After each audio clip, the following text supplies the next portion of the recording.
Previous class में हम लोगों ने डाइसेंट्रिक उसके स्ट्रक्चर्स बनाने सीखे थे कि दो सेंटर आके जुड़ जाएंगे, ऑक्सीजन्स होंगे।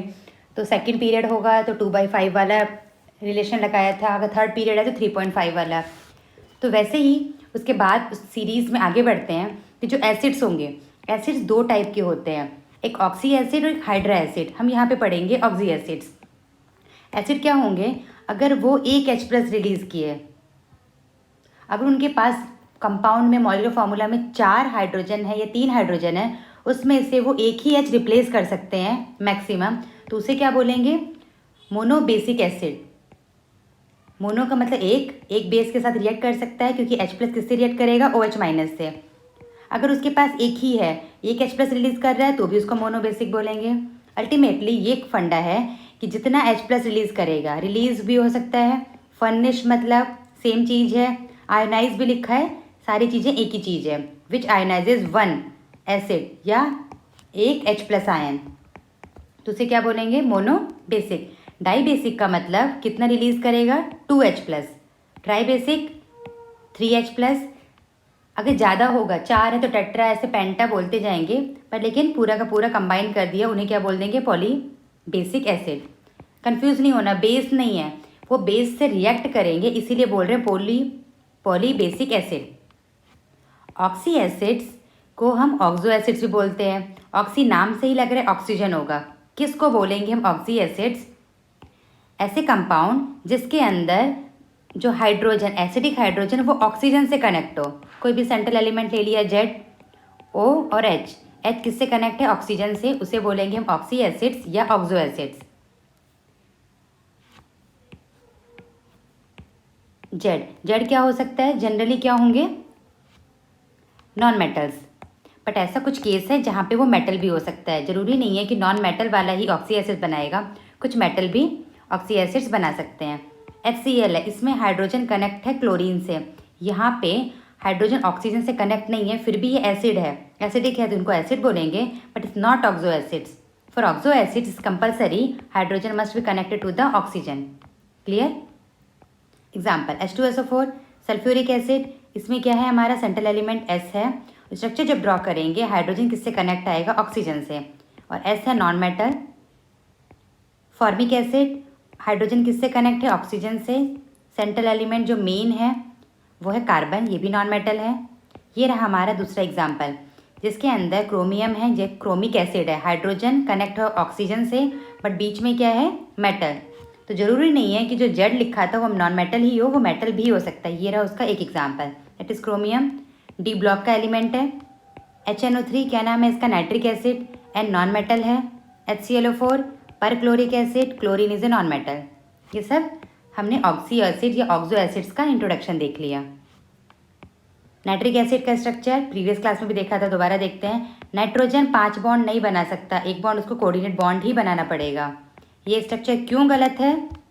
एग्जाम में जब भी आएंगे स्ट्रक्चर्स में, कई बार ऐसा आएगा कि which of the resonating structures हो सकते हैं, या कुछ भी पूछेगा, which of the structure is not likely to form. Not likely का मतलब वो नहीं बनेगा, यानी ये नहीं बनेगा, ये बनेगा, क्योंकि नाइट्रोजन ने बनाए हैं 5 बॉन्ड।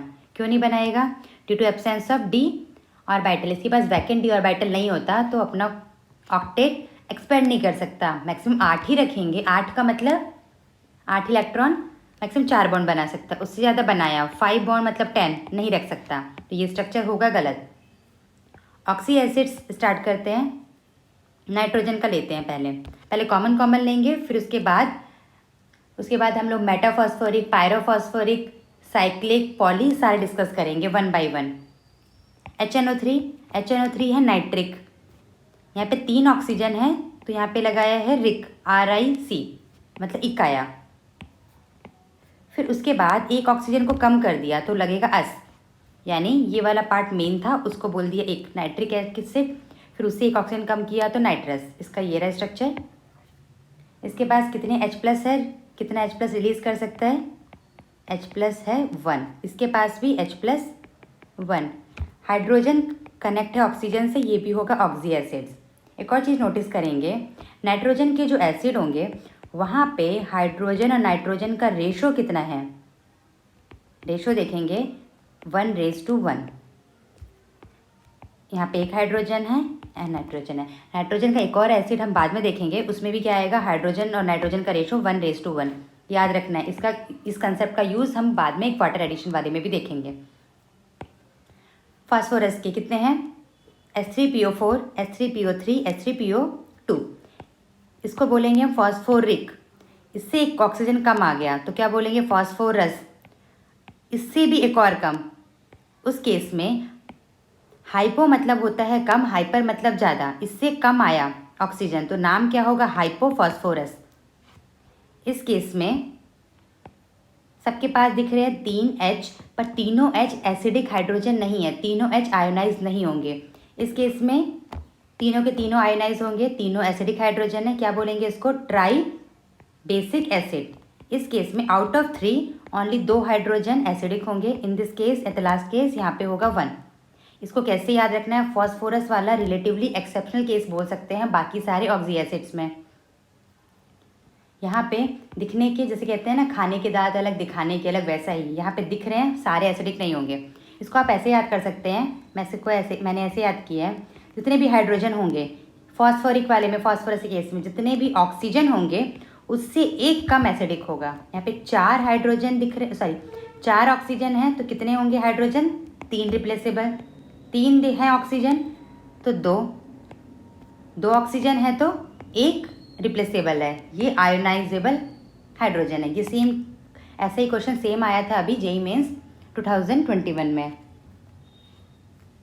ये रहा question, in H3PO4 how many unionised hydrogen. H3PO4 phosphoric वाला पार्ट है, फॉस्फोरस का है, 4 ऑक्सीजन है तो 4 हैं तो कितने हाइड्रोजन रिप्लेसेबल होंगे, 3। इन्होंने पूछा अनआयोनाइज, कितने आयोनाइज नहीं होंगे, आउट ऑफ 3 तीनों ही आयोनाइज हो जाएंगे तो आंसर होगा 0। इन ऑक्सी एसिड्स केस, किसके, फॉस्फोरस के, वहाँ पे नंबर ऑफ रिप्लेसेबल हाइड्रोजन क्या होंगे, नंबर ऑफ ऑक्सीजन -1। ये सिर्फ फॉस्फोरस के लिए ही वैलिड है, लिख देती हूँ यहाँ पे ओनली, नहीं तो बाकी में अप्लाई करेंगे गलत हो जाएगा, ध्यान रखेंगे फॉस्फोरस के लिए।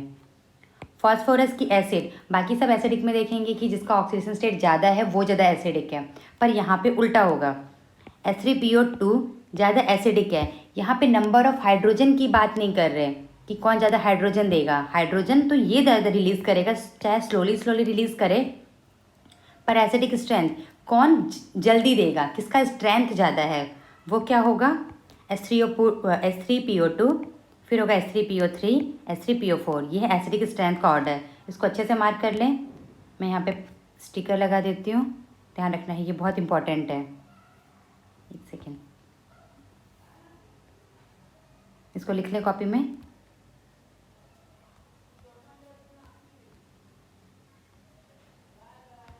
हो क्या गया, स्टिकर के नाम पे गड़बड़, ठीक है कोई बात नहीं, छोड़ते हैं इसको, स्किप करते हैं। H3PO2 में 2 एसिडिक हाइड्रोजन है, पर सॉरी यहाँ पे 2 ऑक्सीजन है, इसका मतलब 1 एसिडिक हाइड्रोजन है, वो बहुत जल्दी रिलीज़ कर देगा, इसलिए एसिडिक स्ट्रेंथ ज़्यादा है। एसिडिक स्ट्रेंथ के लिए नहीं डिपेंड करता है कितने हाइड्रोजन देगा, वो देखेगा कितनी जल्दी H+ रिलीज़ होगा और कितना उसका K वैल्यू ज़्यादा होगा, dissociation constant proportional to the Ka। Structure, phosphorus 5 bond बनाता है, ऐसे ड्रॉ किया, इसके पास एक हाइड्रोजन ऑक्सीजन से कनेक्ट है, बाकी सारे डायरेक्टली H से कनेक्टेड हैं। देख लेंगे सारा स्ट्रक्चर, जो भी हाइड्रोजन ऑक्सीजन से कनेक्ट हैं वो सारे क्या हैं, रिप्लेसेबल हाइड्रोजन, वो रिप्लेस हो सकते हैं। ये कैसे हाइड्रोजन है, रिप्लेसेबल।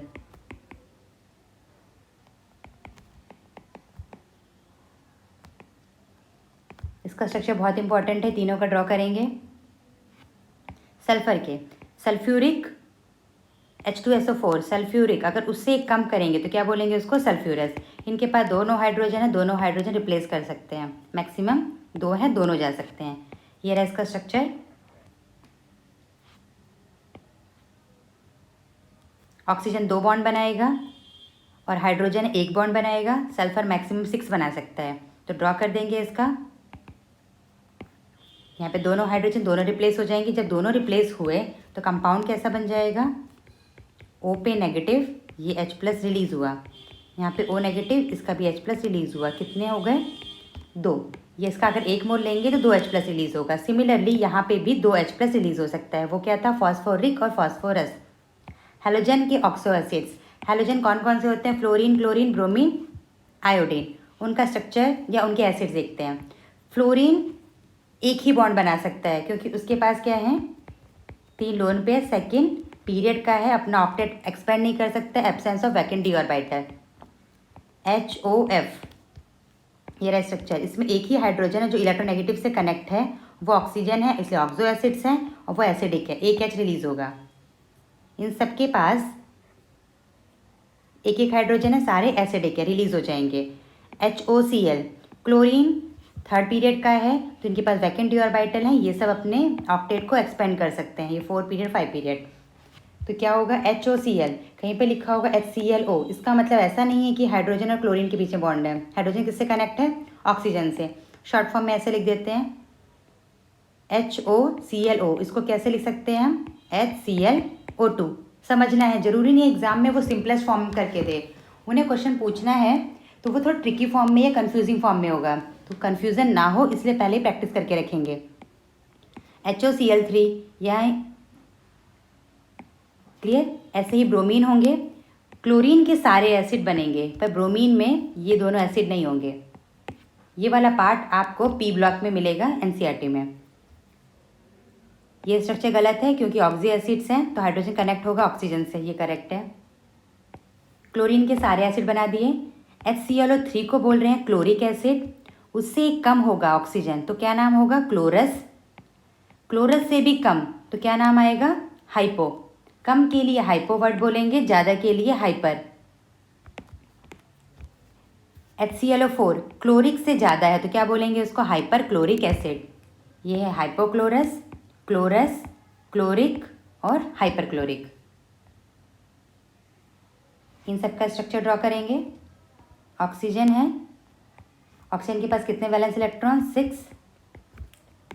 एक यहाँ पे दिया, एक यहाँ पे दिया। ऐसे सारे स्ट्रक्चर को देख लेंगे। हर केस में हाइड्रोजन कनेक्ट है ऑक्सीजन के साथ, इसलिए ऑक्सो एसिड्स हैं। एसिडिक हाइड्रोजन वही होते हैं जो इलेक्ट्रोनेगेटिव एलिमेंट से कनेक्ट हो। यहाँ तक क्लियर है? नेक्स्ट क्लास में हम लोग ऑर्थो मेटा वाला डिस्कस करेंगे। Thank you.